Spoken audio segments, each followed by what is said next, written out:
Selamat siang, perkenalkan saya Santahana Febrianti, Eskepnes MSN. Saya adalah dosen tetap Prodi Sarjana Keperawatan Stikes Dayakum Yogyakarta.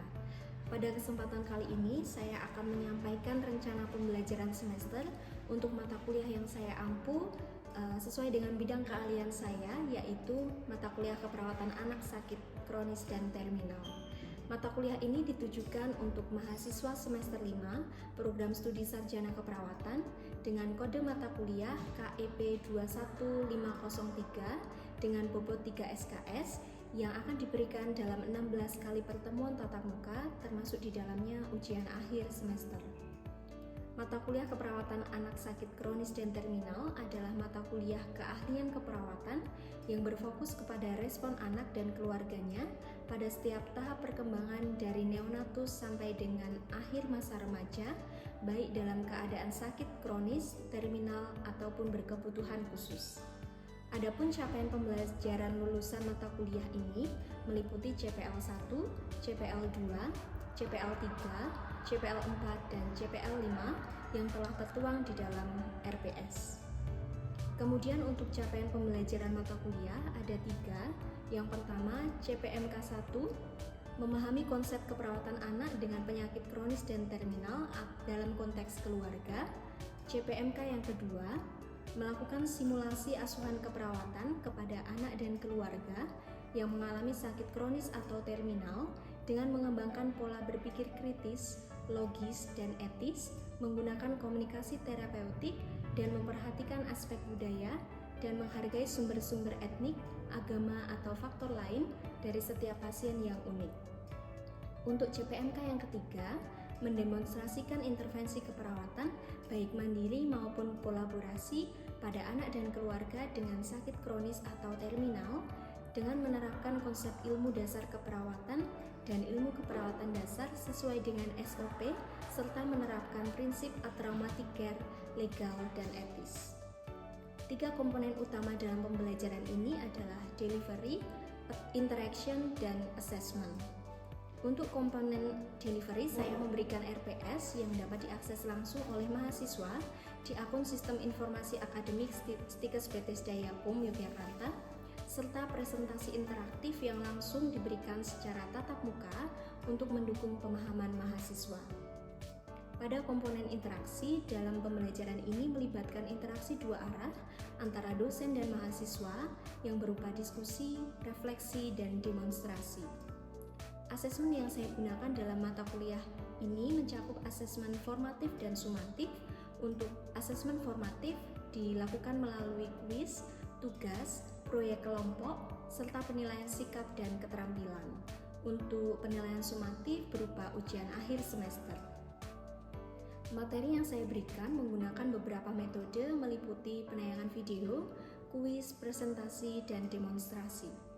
Referensi yang digunakan dalam pembelajaran ini berupa buku referensi keperawatan pediatri dari beberapa ahli, serta saya juga menambahkan beberapa karya ilmiah dosen yang telah terpublikasi, salah satunya adalah karya saya dan tim dengan topik keperawatan anak.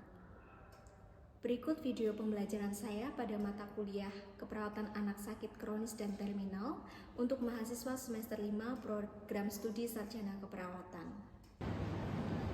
Oke, selamat siang semuanya. Siang, Bu. Gimana kabarnya hari ini, teman-teman? Ada yang meler ya? Kedinginan? Tapi oke ya? Oke, soalnya ini di luar panas sekali ya. Apa ya? Oke. Ya teman-teman, seperti apa yang sudah kita sampaikan di RPS ya, di minggu lalu kita sampaikan RPS untuk mata kuliah keperawatan anak, keperawatan sakit kronis dan terminal ya teman-teman ya. Oke,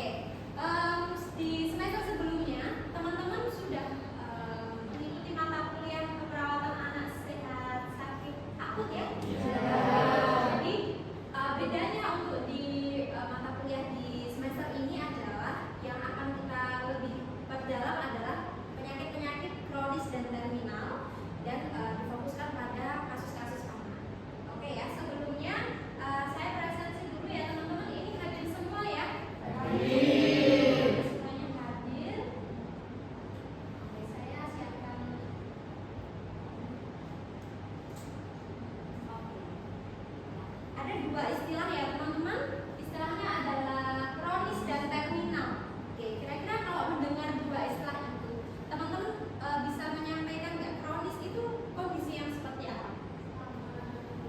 Ya? Lama ya, dari jangka waktu penyakitnya gitu ya. Oke, ada lagi? Tadi apa? Gimana? Oke, bisa membutuhkan waktu penyembuhan yang lama gitu ya, bertahun-tahun gitu ya. Ada lagi? Kalau terminal, kondisi terminal? Akhir. Oke ya. Ada yang sering traveling gitu ya. Kalau naik bis itu kan kita pasti akan menuju terminal gitu ya. Terminal itu adalah pemberhentian gitu ya, atau akhir dari tujuan kita. Ya kan ada yang diturunkan di tengah jalan kan? Jadi turun di terminal ya teman-teman ya. Oke, jadi dari dua kata itu memang tadi seperti yang teman-teman sudah sampaikan, kondisi penyakit yang bisa membutuhkan waktu untuk sembuhnya itu lama gitu ya, atau mungkin tidak bisa disembuhkan ya, atau ketika ada juga kondisi yang mungkin sembuh tapi itu tadi ya membutuhkan waktu yang lama. Lalu yang terminal memang sudah di akhir gitu ya, kayak di akhir kehidupan, karena pilihannya adalah sembuh atau lama atau meninggal dunia ya. Oke. Ya, ini dari istilah dari Kamus Besar Bahasa Indonesia ya teman-teman ya. Kondisi kronis adalah kondisi yang terus-menerus berlangsung ya, jadi lama gitu ya. Tentang keadaan ya, berjangkit terus dalam waktu yang lama, menahun ya. Di sini untuk kondisi penyakit ya. Kemudian untuk kondisi terminal ini adalah perhentian atau penghabisan ya. Jadi ya semacam kalau orang sakit itu kan pilihannya dia bisa sembuh atau bisa meninggal gitu ya, tidak sembuh gitu ya teman-teman ya. Kondisi terminal ini yang di kondisi yang sudah habis gitu ya masanya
dan juga spiritual ya, karena kalau tubuh manusia itu kan holistik ya teman-teman ya, ada beberapa aspek yang memang ketika dalam kondisi sakit semuanya bisa terpengaruh. Kemudian menurut ahli yang lain, pasien terminal adalah pasien yang dirawat dan sudah jelas bahwa mereka akan meninggal. Ya, memang kalau orang hidup itu kan ujungnya kan ya meninggal ya teman-teman ya. Tetapi pastinya ketika dalam kondisi sakit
Tapi dalam kondisi dia dirawat, entah itu di rumah ataupun di rumah sakit, kebutuhan ASA itu tetap harus kita berikan, gitu ya.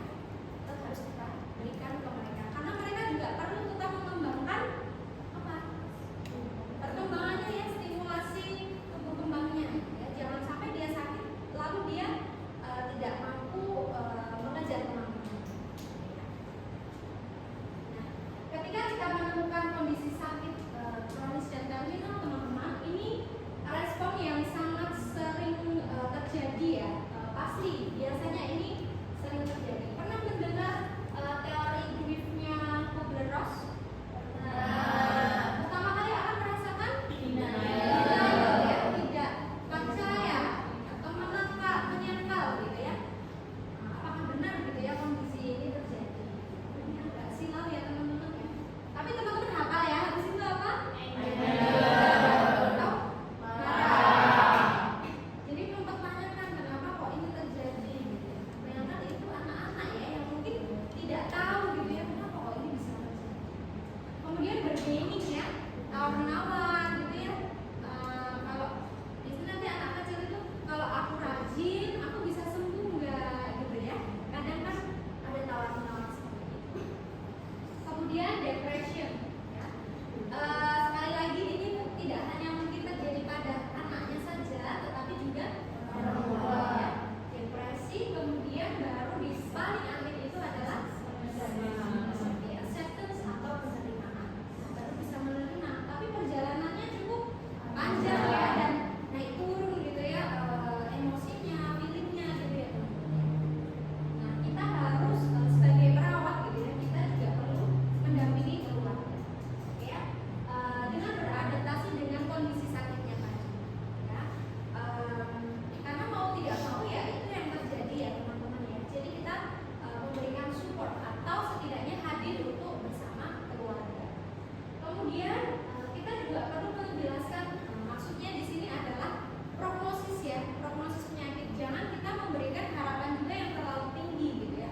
Tapi kita sampaikan data-data yang real gitu ya, bahwa prognosis penyakit dari anaknya itu seperti apa. Ya. Kemudian nah kita membantu keluarga untuk memenuhi kebutuhannya tadi ya, balansasi asam dan maksud ya. Oke, kemudian perawatan masih ingat ya, jangan sampai ini adalah falsafah utama perawatan anak, harus meminimalkan trauma. Apalagi kondisi sakit lama, dia akan sering dirawat gitu ya, disuntik gitu ya, atau perawatan-perawatan yang lainnya yang menimbulkan trauma. Kemudian family center care dengan cara apa tadi? Melibatkan keluarga atau kita mendukung keluarga gitu ya dalam proses perawatan anak. Kemudian yang tambahannya adalah palliative care ya. Oke. Tadi sudah kita bahas. Kemudian di sini nafas. Oke, jadi di sini adalah aspek keperawatannya ya teman-teman ya. Dari kita tadi menerapkan adanya palliative care, kemudian traumatic care, dan juga family center. Sampai di sini ada pertanyaan dari teman-teman? Oke, kondisi kronis ini sebagai kesimpulan ya teman-teman ya. Kondisi kronis itu kan kondisi yang tidak baik ya, atau tidak baik-baik saja dialami oleh seseorang. Jadi bagaimana teman-teman menjadi seorang perawat bisa tetap menumbuhkan perasaan yang bahagia ya, jadi penuh kasih gitu ya untuk pasien-pasien yang mengalami kondisi tersebut. Oke ya teman-teman ya. Nggak ada pertanyaan? Ada? Oke, kalau tadi kebutuhan ASA boleh disampaikan seperti apa kalau kita bertemu dengan anak atau kita merawat anak di rumah sakit dengan kondisi kronis? Kita bisa contohnya ngasih apa nih, stimulasi apa? Oke, bermain atau mungkin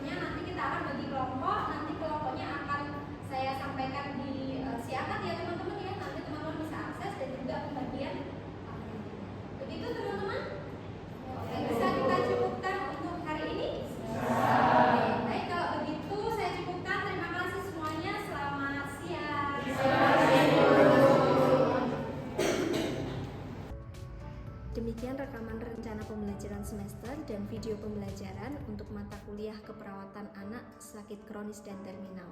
Video ini digunakan sebagai salah satu syarat penyusunan dokumen pernyataan diri dosen dalam unjuk kerja Tridharma Perguruan Tinggi Sertifikasi Dosen tahun 2025. Terima kasih.